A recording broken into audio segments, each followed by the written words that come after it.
I think they were already sellers, Anson, but I think the way this week has gone, it has the Maple Leafs even considering not just the UFAs, but some of their longer contracted players.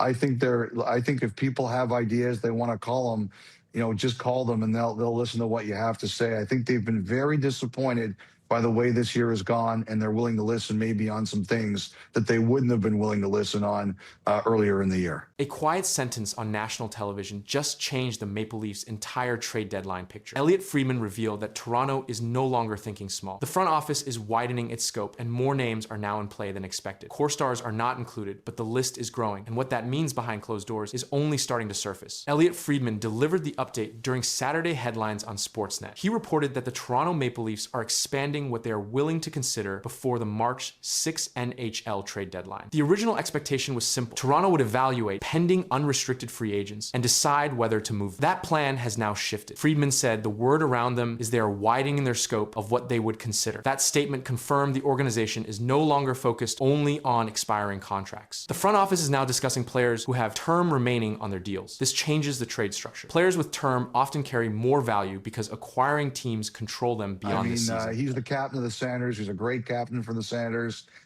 He's not going anywhere. Auston Matthews, the one thing I can tell you about Matthews is, right before the Olympics, the Maple Leafs called Matthews and his representation, and they said, if we take a step back, and they knew that this was coming even before this week, which has really been ugly for them.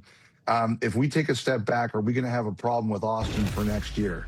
And they were told, no, there won't be an issue with Auston for next season at that time, right before the Olympics. So they're not looking to move Auston Matthews. I don't think they're looking to move Nylander. Friedman also made a firm clarification. He stated, I do not think it is anything like Matthews or Nylander. I do not think we are talking about anything like that. That removes Auston Matthews and William Nylander from speculation tied to this report. Both players are under long-term contracts, and their names are not part of the widened discussions described on air. The deadline is set for March 6 at 3 p.m. Eastern Time. That leaves only days for decision. When a team broadens its scope this close to the deadline, it signals active conversations with multiple clubs. Trade talks expand when management evaluates more than rental pieces, and that is what Friedman's update indicates. Could you see something like that? Maybe a Kiefer Sherwood, a Bobby McMann, and getting a very, very cheap, under $2 million 20-goal scorer? Yes, I do think that they could look for a depth forward that fits cap-wise, 100%. Now, historically, they don't like rentals. That has been their play. They don't like guys who are rentals.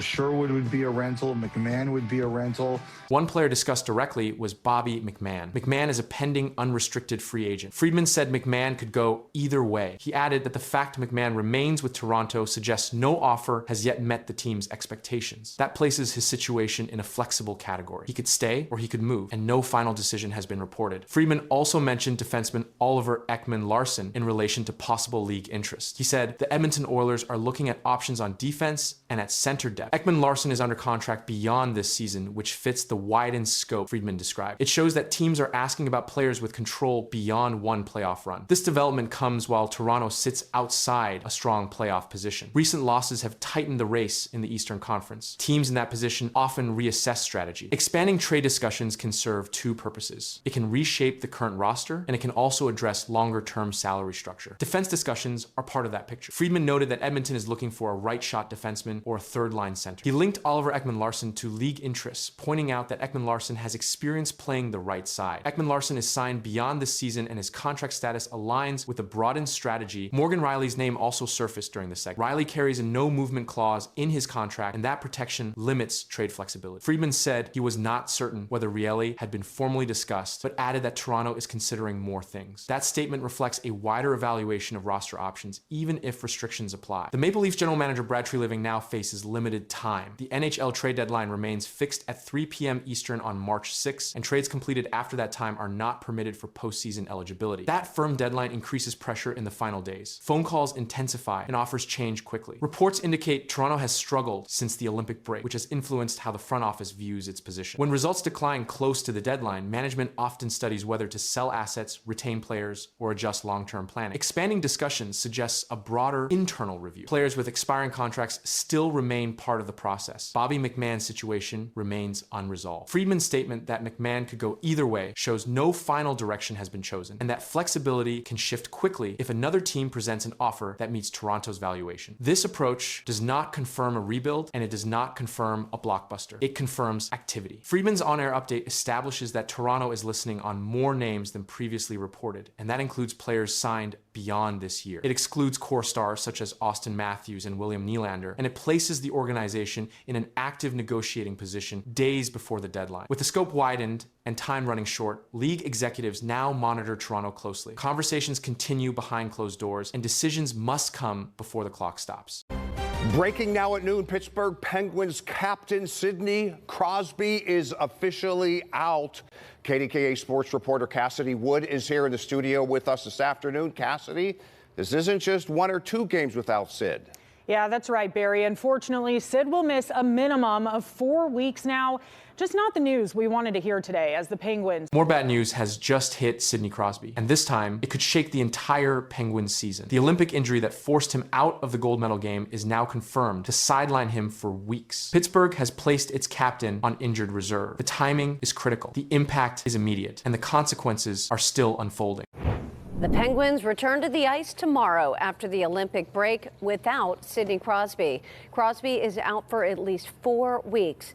Fans have been waiting for news on his status since he was hurt while playing on the Canadian Olympic team. Yeah, it really is, Christine. You know, especially when you consider that Sidney Crosby has really been an Iron Man for the last 4 years for the Pittsburgh Penguins. He has missed only 2 of their last 300 games, but that now is going to change today. The Pittsburgh Penguins confirmed that Sidney Crosby will miss a minimum of 4 weeks because of a lower body injury. The injury happened during the 2026 Winter Olympics in Milan. Crosby was hurt in Canada's quarterfinal game against Czechia. He left the ice late in the second period after getting tangled along the boards and did not return to the game. After evaluation, the Penguins placed Crosby on injured reserve. The team announced the move following his return from Italy. Being placed on injured reserve means Crosby cannot play during this recovery period, and the team can adjust its roster while he heals. The 4-week timeline is the minimum. His status will depend on medical evaluations in the coming weeks. Crosby did not play in Canada's semifinal game against Finland. He also missed the gold medal game against the United States. Canada went on to lose the final 2-1 in overtime. Before the injury, Crosby recorded 6 points in 4 Olympic games. He was serving as captain of Team Canada during the tournament. After the gold medal game, Crosby spoke about the injury. He said he was pretty close to playing, but ultimately could not go. He also said he did not have an issue with the hit that led to the injury. According to reports, he credited the medical staff in Italy for giving him a chance to attempt a return. At the time of the injury, Crosby was leading the Penguins in scoring this season. Before the Olympic break, he had 27 goals and 32 assists in 56 games. Despite his age, he has remained one of Pittsburgh's top offensive producers. The Penguins entered the Olympic break with a 29-15-12 record. They were sitting in second place in the Metropolitan Division with 70 points. The team now faces a tight schedule over the next several weeks. Reports indicate Pittsburgh has 26 games remaining in the regular season, including a stretch of 15 games during the next 4 weeks, while Crosby is expected to be out. The following day, Canada's head coach said it was too soon to confirm Crosby's availability for the semifinal. Crosby did not dress for the semifinal matchup against Finland. Connor McDavid took over captain duties in his absence. Canada advanced to the gold medal game, but Crosby was again ruled out before the final against the United States. The United States defeated Canada 2-1 in overtime to win the gold medal. Crosby watched from the sidelines. His Olympic tournament ended with 6 points in 4 games. Those numbers included goals and assists from the opening round games before the injury. His absence in the medal rounds changed Canada's lineup structure. After returning to Pittsburgh, Crosby underwent further evaluation by the Penguins medical staff. The team confirmed the lower body injury and announced the minimum 4-week recovery period. Placement on injured reserve gives the organization roster flexibility, but confirms he will miss multiple regular season games. The timing affects a demanding portion of the Penguins schedule. Pittsburgh reserve. They also acquired defenseman Samuel Girard in a trade earlier this season, adding depth to the blue line. This marks one of the first Olympic tournaments with full NHL player participation since 2014. Crosby has a long Olympic history. He scored the gold medal winning goal for Canada in 2010. In 2026, he again served as team captain. His tournament ended early due to injury. Crosby is in the 21st season of his NHL career. He remains under contract with Pittsburgh and continues to produce at a point per per game pace. His recovery timeline now becomes central to the Penguins' playoff positioning. Medical evaluations will determine when he can resume skating in practice. For now, Pittsburgh prepares to compete without its captain during a stretch that could define its season. Yeah, Canada comes back. Yeah. They tie it in the second period, and then in overtime, it's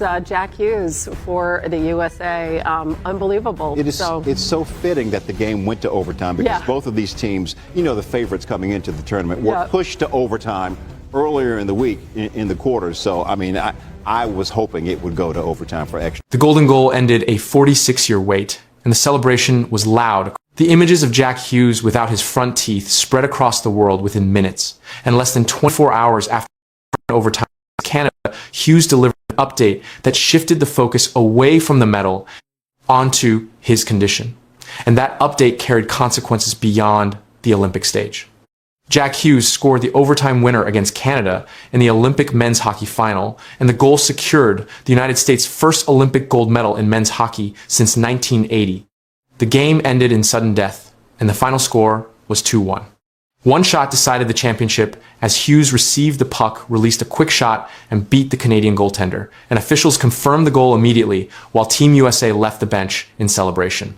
The victory ended a 46-year gold medal drought for U.S. men's hockey, and the last Olympic gold came in 1980 at Lake Placid.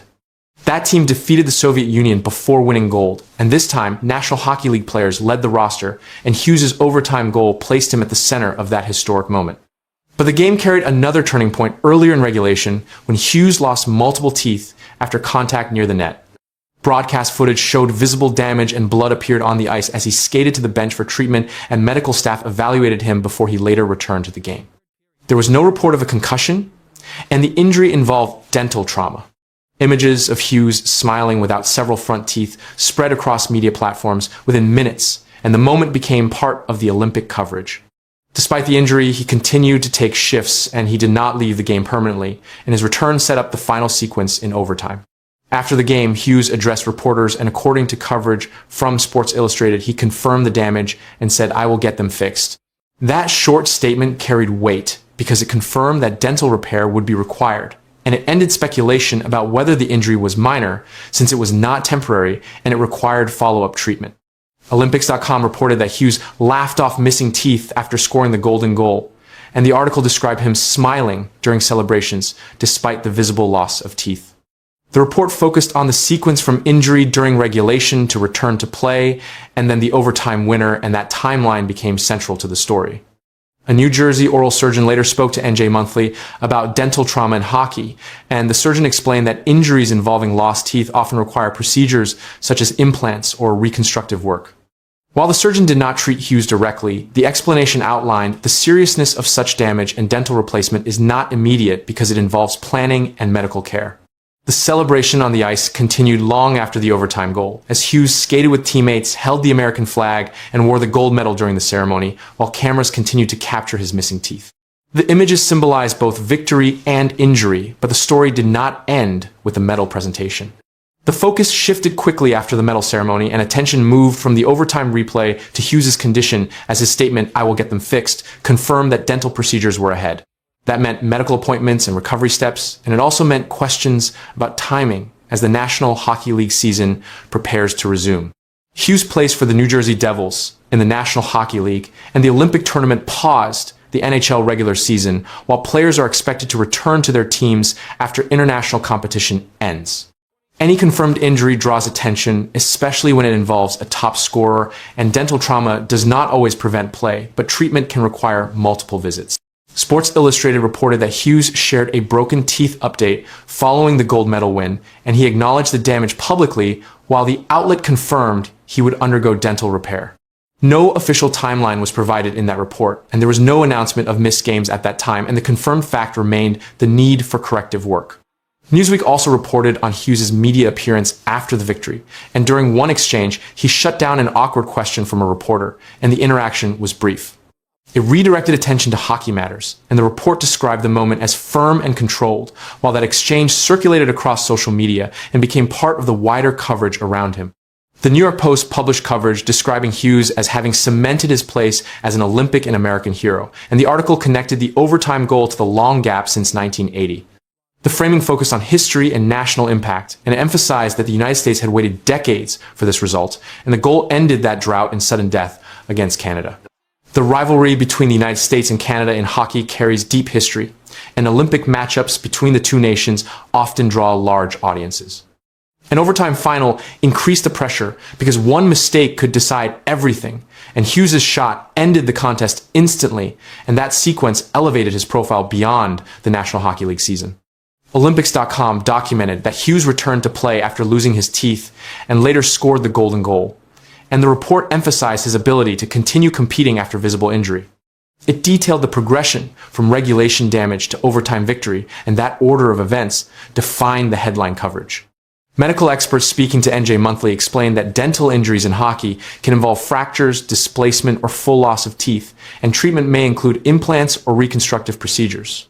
The recovery process depends on severity, and public reporting has not stated the exact number of teeth lost, while Hughes confirmed only that repairs are required. As Team USA celebrated its first men's Olympic hockey gold medal in 46 years, Hughes stood at the center of every frame, with the medal hanging around his neck and the missing teeth visible in every photograph. The overtime goal secured his place in the record books, and the confirmed dental repair added the next chapter to monitor as professional play resumes. The wait is over. It's been a really long time. We need to get best on best back at those big games where it's country against country and it becomes more than hockey. Opening night of the Four Nations face-off. Well, for me, it's Celebrini, McDavid, Wilson. I love that. I think that that's a really good line. I saw how they come together there. And the reason McDavid, who's going to have the biggest spotlight on him, he's going to shoulder a lot of the responsibility for this team, as he should, and he's ready to do. But Tommy Wilson on that right side of him. Connor McDavid sent a powerful message to Team USA, and it was not delivered in a press conference. It came through his performance on Olympic ice. Every shift, the 2026 Winter Olympics marked the return of NHL players to Olympic competition for the first time since 2014. Connor McDavid entered the tournament as an alternate captain for Team Canada, and this is his first appearance at the Olympic Games. Canada opened the men's tournament with dominant results in group play. In the preliminary round, Canada defeated France 10-2. The team controlled possession and built a multi-goal lead early. After that game, McDavid stated, "We did what we came to do." The result gave Canada early momentum and established one of the highest single-game goal totals in the tournament. Canada followed with a 5-1 win over Switzerland. In that game, McDavid scored his first Olympic goal on the power play and added assists. His production placed him among the tournament's early scoring leaders. Through 2 games, he recorded 6 total points. Canada closed preliminary play with a 5-0 victory over the Czech Republic. The team finished the group stage undefeated and secured the top overall seed entering the knockout round. Canada's goal differential ranked ahead of the United States, which also advanced with a strong record. McDavid's message to Team USA has not been verbal, it has been statistical. Through multiple Olympic games, he accumulated 9 total points across goals and assists that placed him at or near the top of the scoring leaderboard among all players in the men's tournament. His power play involvement has been consistent against Switzerland. His goal came with the man advantage. His assists created scoring sequences that expanded Canada's lead. At even strength, he has generated offense through speed and puck control. Canada's roster depth reinforces that message, have all contributed in scoring roles. Marner scored the overtime winner in the quarterfinal round, sending Canada to the semifinal. That goal came 122 into overtime. During the quarterfinal, captain Sidney Crosby suffered a lower body injury and left the game. Head coach John Cooper confirmed Crosby had not been ruled out for the remainder of the tournament and would be evaluated. With Crosby's status uncertain, alternate captains, including McDavid, carried greater responsibility. Canada's defensive structure has also supported its offensive output. The semifinal stage places Canada 1 win away from the gold medal game. The Olympic format is single elimination at this point. A victory advances a team to play for gold, and a loss ends that path. The Canada-USA rivalry adds context to this tournament. The two nations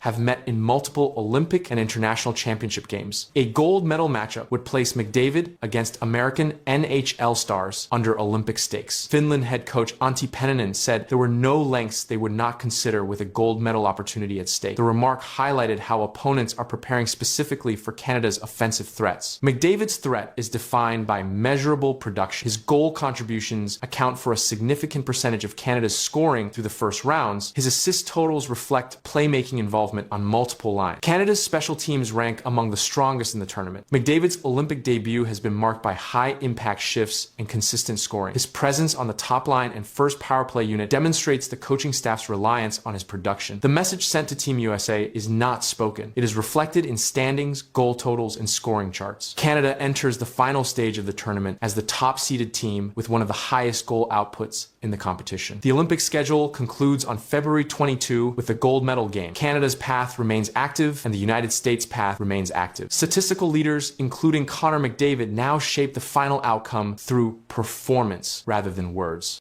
We're with Bruce Boudreau and Frankie Corrado. Guys, Mitch Marner with another signature moment for Team Canada. Bruce, just how wild was that finish? I'll tell you what, these are the kind of games where your heart can't take it. You're cheering for a team so much, and it's going back and forth. And when Mitch Marner made the play, it's so totally Mitch. It doesn't look like anything's going on. Then all of a sudden, a deke here, a move there, top right corner, and it was a great goal. We've seen it before. We've seen it in overtime in the past with Mitch Marner, but